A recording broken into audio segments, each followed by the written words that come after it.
যে আমি তোমাকে দুনিয়াতে প্রধানমন্ত্রী করেছিলাম, তুমি 100টা গরিবকে টাকা সাথ দিয়েছো, আমি সেই কথা শুনবো না? সেই কথা শুনবে যে আমার আমল কি করেছো, আমার জন্য তুমি কি নিয়ে এসেছো। আমি তোমাকে দুনিয়ার বুকে পাঠিয়েছিলাম শুধু একমাত্র আমারই ইবাদত করার জন্য। আমি সেই দিন কথা শুনবো না যে তুমি গরিব লোককে সাহায্য করেছো।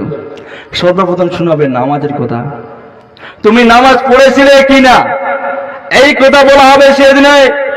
আমরা কি বলবো? সে জোবানের মধ্যে মোহর লাগা থাকবে, শব্দ করতে পারবে না। এই হাত দেখতে পাচ্ছ, এই হাতটি হলো দুনিয়ার বুকে আমার। যখন পরকালে চলে যাব, এই হাত তোমার থাকবে না, শত্রু হয়ে থাকবে।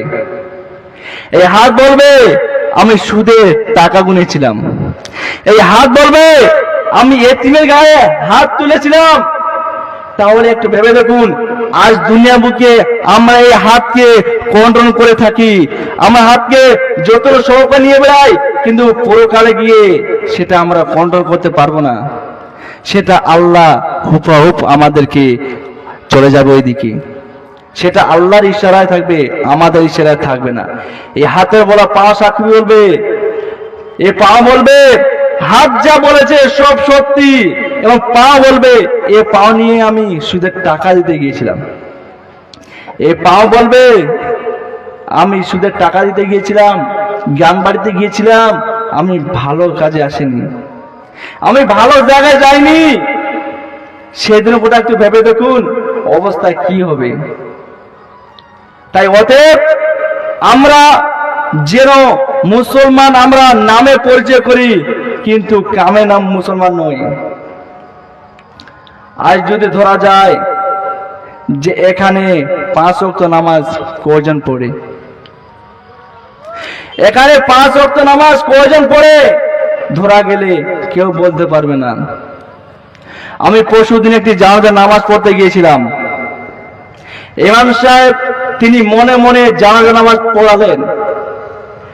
আমি একটাই লক্ষ্য করে দেখছি, যিনি নামাজ পড়াতে গিয়েছেন উনি তো নিশ্চয় জানে ফাতিহা সূরা, সূরা ইখলাস, ইব্রাহিমের দরুদ এবং কি মৃত্যুর ব্যক্তির জানাজা দোয়া নিশ্চয়ই উনি জানেন।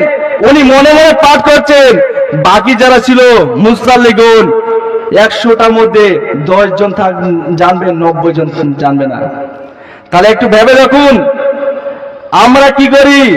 সে জানাজা নামার সময় আমরা দাঁড় হই, যখন ইমাম সাহেব বলে আল্লাহু আকবার, আমরা কি করি? বুকে হাত বাঁধি।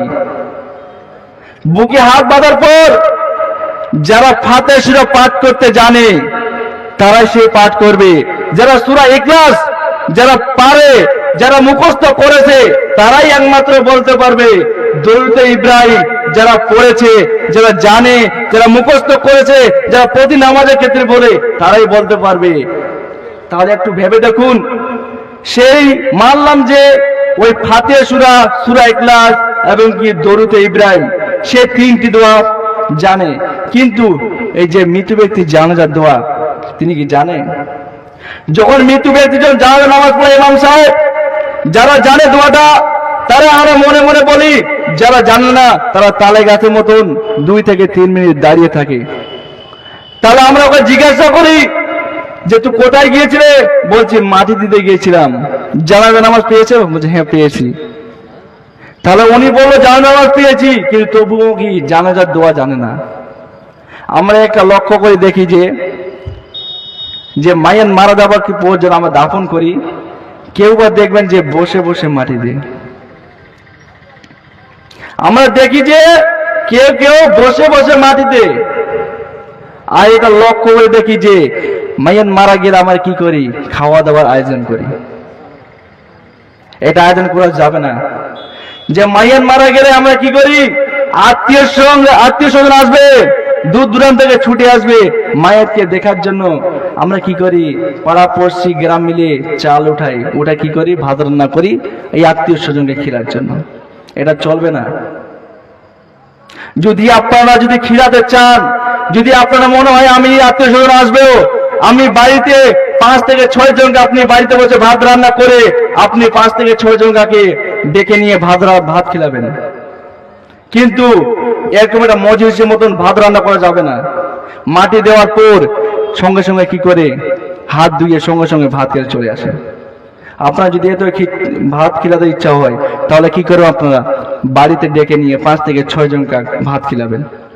এমন প্রতিজনে করবেন, কিন্তু একজন বলে নয়। কিন্তু আমরা কি করি, সেটা করি না, আমরা ভুল কাজ করে থাকি। যে পাড়াপড়শি আত্মীয় স্বজনকে নিয়ে আমরা কি করি, সেই চাঁদা পাড়াপড়শি মিলে আমরা কি চালটা তুলে ভাত রান্না করে আমি খিলাই। এটা চলবে না, আমরা এটা ভুল কাজ করে থাকি। আল্লাহ পাক রব্বুল আলামিন উনি বলছেন, আর আবি হুরায়রা রাদিয়াল্লাহু তাআলা আন্না রাসূল সাল্লাল্লাহু আলাইহি ওয়াসাল্লাম ক্বালা লা ইয়ানজুরু আল্লাহু ইয়াওমাল কিয়ামাতি ইলা মান যাররা ইজারাহু বাতার। যে ব্যক্তি দুনিয়ার বুকে আল্লাহর সঙ্গে, যে ব্যক্তি দুনিয়ার বুকে টাকুর নিচে কাপড় পরিধান করবে, সে কিয়ামতের দিনে আল্লাহ পাক রব্বুল আলামিন তার রহমতের দৃষ্টি দিয়ে ফিরে তাকাবেন না। তাহলে একটু ভেবে দেখুন, যিনি বলছেন যে দুনিয়ার বুকে আমি তোমাদেরকে সৃষ্টি করে পাঠিয়েছি, আমরা আল্লাহর ইবাদত করি না, বরঞ্চ আমরা কি করি, টাকুর নিচে কাপড় পরিধান করে আমরা কি করি, সে আমার চলে যাই কলেজে, বিভিন্ন কাজকর্মে আমরা বিজি থাকি। আল্লাহ পাক রব্বুল আলামিন বলেছেন, যে ব্যক্তি টাকুর নিচে কাপড় পরিধান করে মারা যাবেন, সেই দিন আমি তার রহমতের দৃষ্টি দিয়ে ফিরে তাকাবো না। তাহলে একটু ভেবে দেখুন যুবক ভাই, আমরা আছি কোথায়? যখন আমরা কি করি, যখন আমরা নামাজ পড়তে যাই, নামাজ পড়তে গেলে ইমাম সাহেব বলে যে টাকুর নিচে কাপড় পর্যন্ত থাকলে একটু তুলে নিন। তাহলে কেমন কি বলেন? আজ যদি ধরা যায়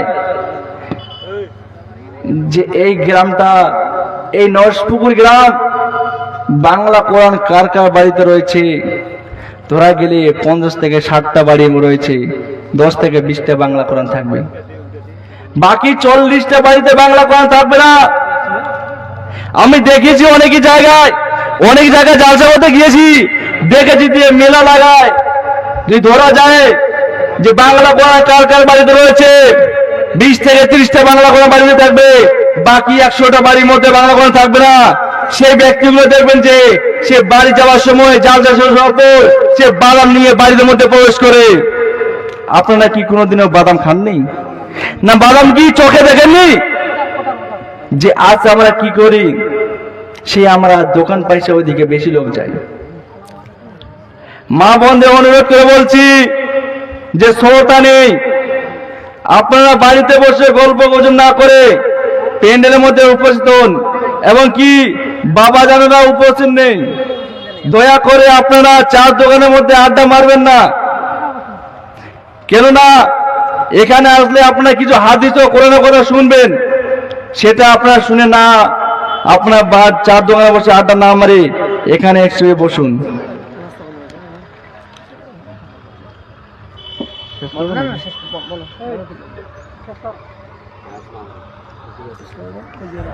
সাতটা বেজে চললো, কিন্তু দুঃখের বিষয় এটাই যে শ্রোতা নেই। শ্রোতা তাহলে একটু বক্তব্য দিতে ভালো লাগে। একটা হাদিস বলছি, এই হাদিস বলে আমার সংকীর্ণ বক্তব্য ইতি করছি। একটা ব্যক্তি, একটা আলেম হলো এই সমাজে ডাক্তার, যে তোমার এই আলেমের কথা যদি তোমরা মেনে না চলো তো তোমরা প্রতি জায়গায় ধরা খাবে এবং কি মার খাবে। একটা ব্যক্তি চোখে কম দেখতে পারত, তিনি কি বলেছেন, সে ডাক্তারের কাছে চলে গিয়েছেন, যাওয়ার পর বলছে, ডাক্তার বাবু আমি চোখে কম দেখছি। ডাক্তার বাবু চেক আপ করার পর তিনি একটা দিয়েছে 300 পাওয়ারের চশমা, লিখে দিয়েছে। সেই চশমা দোকানে গিয়ে বলছে, চশমা বাবু আমাকে একটা 300 পাওয়ারের চশমা দাও। 300 পাওয়ারের চশমা দেওয়ার পর তিনি দাম জিজ্ঞাসা করছেন কত টাকা, তিনি বলছে 500 টাকা। তারপর বলছে যে 500 পাওয়ারের চশমার দাম কত? 500 পাওয়ারের চশমার দাম হলো 500 টাকা। সেই ব্যক্তি মনে মনে চিন্তা করছে, ডাক্তার সাহেব বলতো তো 300 পাওয়ারের চশমা নিতে বলছে, 300 পাওয়ারের চশমা নিলে 500 টাকা, আর 500 পাওয়ারের চশমা নিল 500 টাকা। তিনি বিবেচনা করার পর সে 500 পাওয়ার চশমা নিয়ে সে বাজারের মধ্যে প্রবেশ করলেন। বাজারের মধ্যে প্রবেশ করে দেখছেন যে পুঁটিগুলো মাছ কাতলা মাছের মতন দেখা যাচ্ছে। পুঁটি মাছগুলো কাতলা মাছের মতন দেখা যাচ্ছে। সে কাতলা মাছ মনে করে সে পুঁটি মাছগুলো নিয়ে বাড়িতে চলে গিয়েছে। তার স্ত্রীকে দিয়ে বলছে যে এগুলো তুমি রান্না করো। রান্না করার পর যখন খেতে বসবে স্ত্রীকে বলছে, ও স্ত্রী, তুমি আজকে আমাকে কাতলা মাছের মাথাটা দেবে, ওটা দিয়ে ভাত খাবো। স্ত্রী হঠাৎ চমকে গিয়ে বলছে, ও স্বামী, তুমি তো নিয়ে এসেছো ঘোড়ার ডিম পুঁটি মাছ, তুমি কাতলা মাছের মাথা খাবে কোথা থেকে? তুমি তো নিয়ে এসেছো ঘোড়ার ডিম পুঁটি মাছ, এনে কাতলা মাছের মাথা খাবে কিভাবে? যখন এই কথা শোনা পর সেই স্বামী স্ত্রী একটা ঝগড়া শুরু হলো। তেমনি আজ যদি আলেমের কথা যদি না মেনে চলো, তাহলে তোমার কিন্তু প্রতি জায়গায় ধরা খাবে এবং কি প্রতি জায়গায় মার খাবে।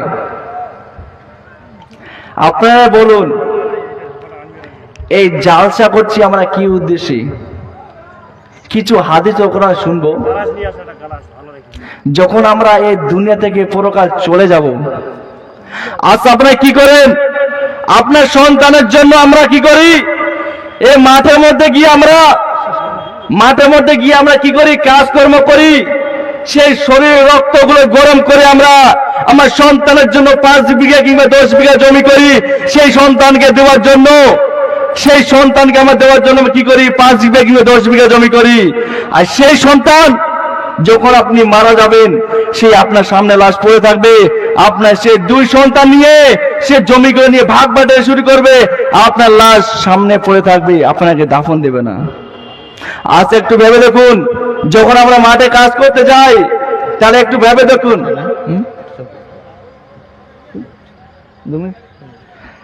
যখন আমরা মাঠে কাজ করি, দেখবেন যে সূর্যটা কত দূর রয়েছে, তবু আমাকে সূর্য তাপটা কেমন লাগে।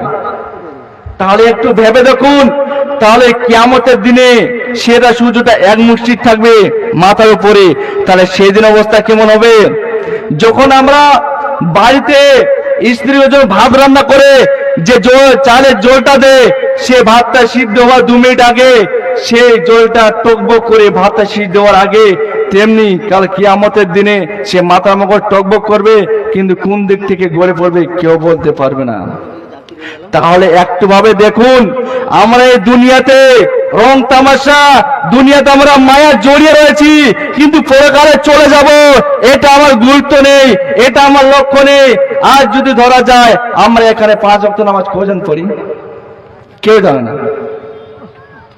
আমি বেশি কিছু বলবো না, বক্তা সাহেব চলে এসেছেন, আমার সংকীর্ণ বক্তব্য ইতি করছি। কারো যদি মনে আঘাত টাঘাত লেগে থাকে আল্লাহ ওয়াস্তে মাফ করবে। বক্তব্যটি বলার আগে একটা কথা বলতে চাই, যে আমরা মুসলমান যেন 5 ওয়াক্ত নামাজ পড়তে পারি। সকলে বলেন আমিন। আমার কথা বলার মধ্যে ভুল টুল হয়ে থাকলে আল্লাহ ওয়াস্তে মাফ করে। ও আখিরি দাওয়ানা আনিল আলহামদুলিল্লাহি রাব্বিল আলামিন। আসসালামু আলাইকুম।